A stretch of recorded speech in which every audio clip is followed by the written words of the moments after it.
ma'am, good morning. Ano po ang nangyari sa inyo nung muntik na kami mamatay lahat, ma'am.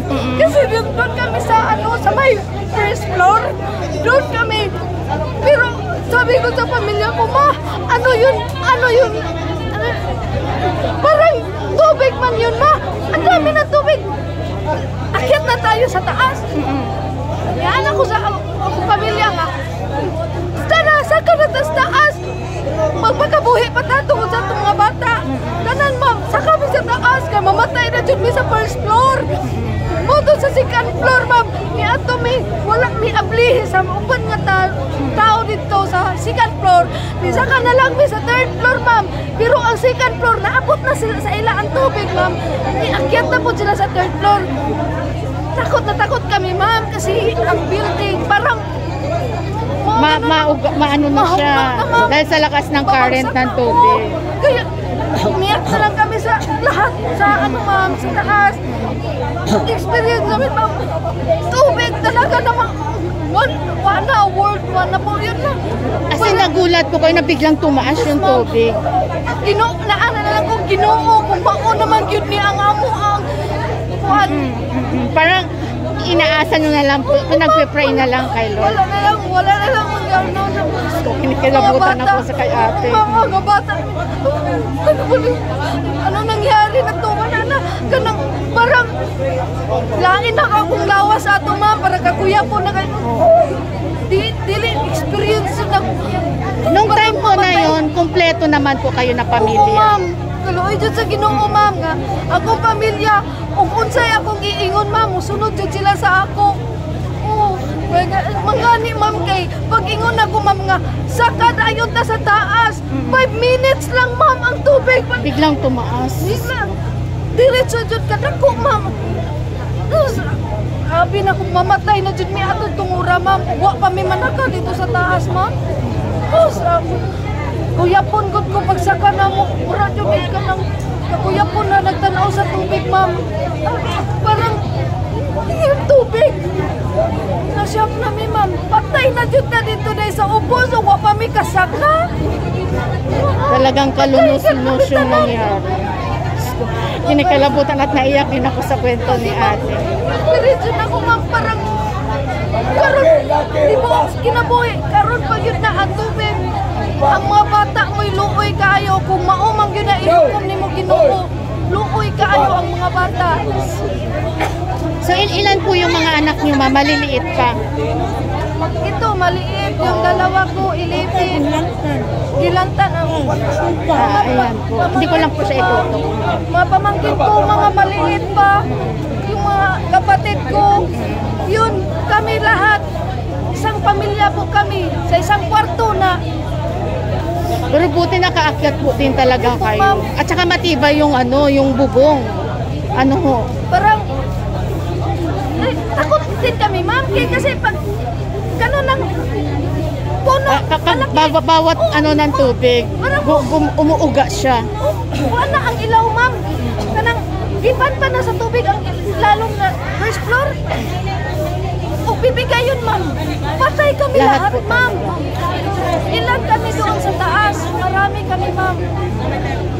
So, ma'am, tanong ko na lang po kung anong masasabi nyo dahil po ngayon darating ang Pangulo, personal po talaga kayo na makita at syempre yung kalagayan ninyo. Ano po naman ang masasabi nyo dahil andito po yung ating pamahalaan para po kayo ay mabigyan ng tulong?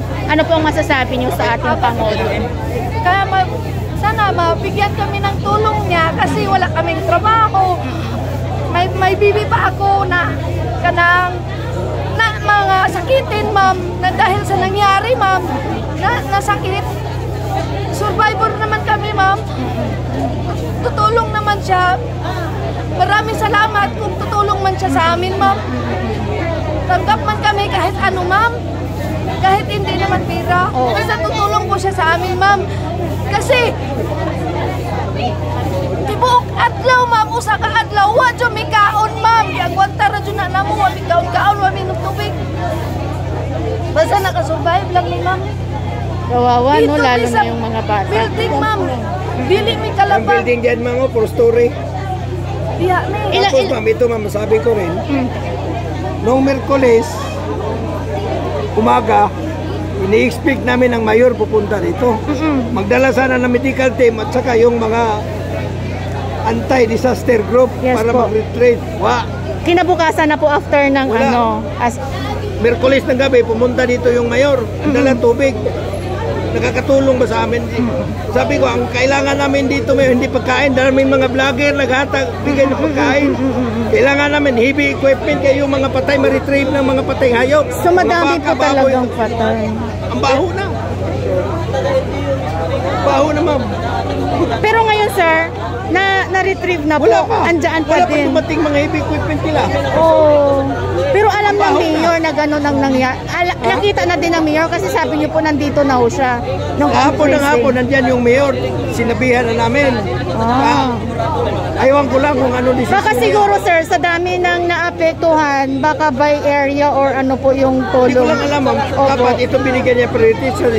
Kasi sa bayan ng Liloan, ito pinaka-grabe yung disaster nangyari. Oo nga po. Sino po sir yung mayor natin? Hindi ko lang alam. Kasi siya ang ama ng bayan eh. Dapat siya. Yung pangalan po ng mayor natin. Si Aljo.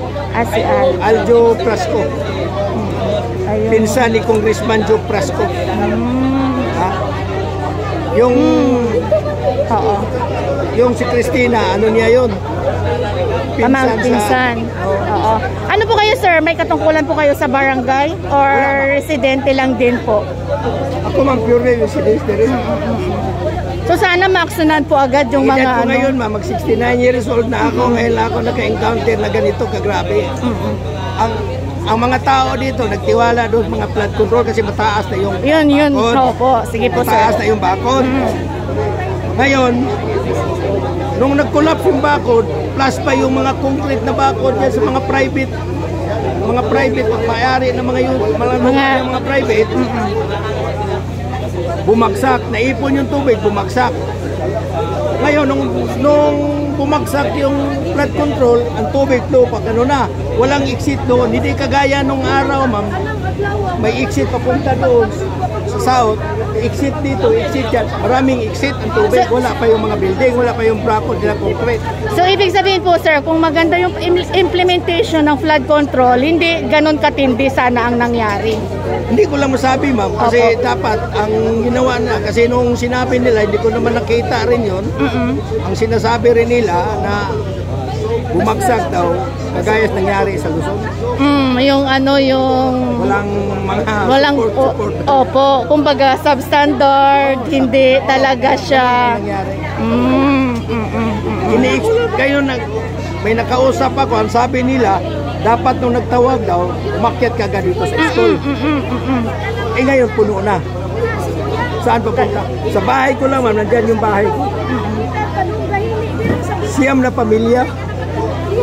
Okay naman po yung bahay niyo, sir. Hindi naman po siya totally Hindi naman na inabot ano. ng tubig, ma'am, kasi Okay. Medyo mataas po yung taas area. Pag inabot ng tubig yung bahay ko, ma'am, itong school doon na to, parang nasa laos na to.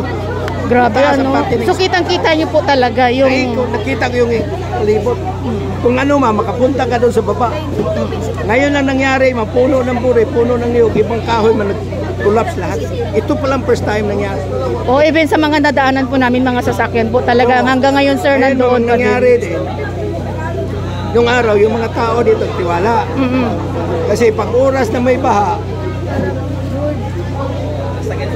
hindi sila umalis. As in kampante na hindi ganon katindi. Nung unang panahon na hindi Kahit pa na atong bagyong audit, grabe yun. Ang mga tao hindi nagalisas bahay nila. Hindi ganon katindi yung Wala, hindi tubig. katindi kasi wala pa yung mga bakod. So yung ibig sabihin, tubig noon, may tubig man nag-overflow yung ilog, kalat. Oo.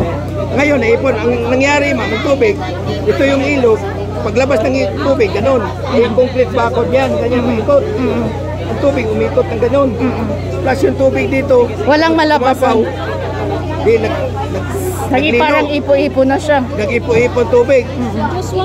Ang labas ng tubig dito na. Kaya nga dito ang Yun yung critical pinakababa. area. Kaya nga dito nangyari. Sa ano ko ma'am, ito ang patay.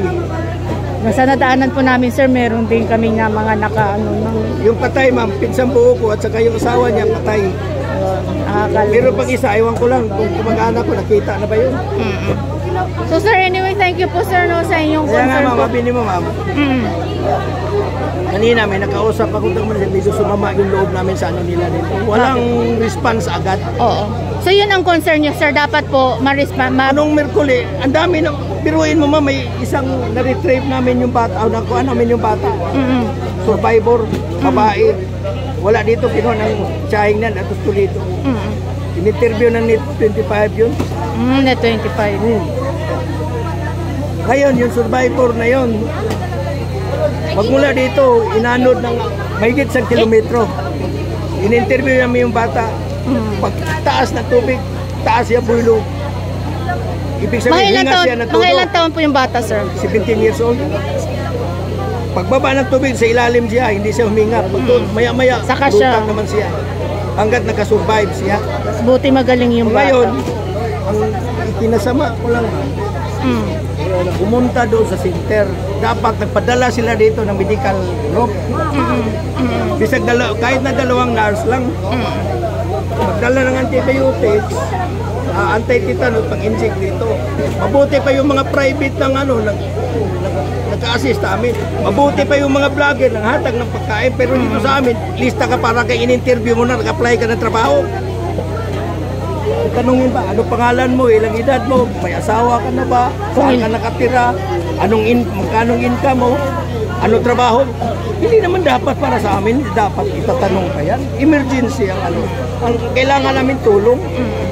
Wala naman, tinanong buti ang pag-administratibo dito nung unang Miyerkules.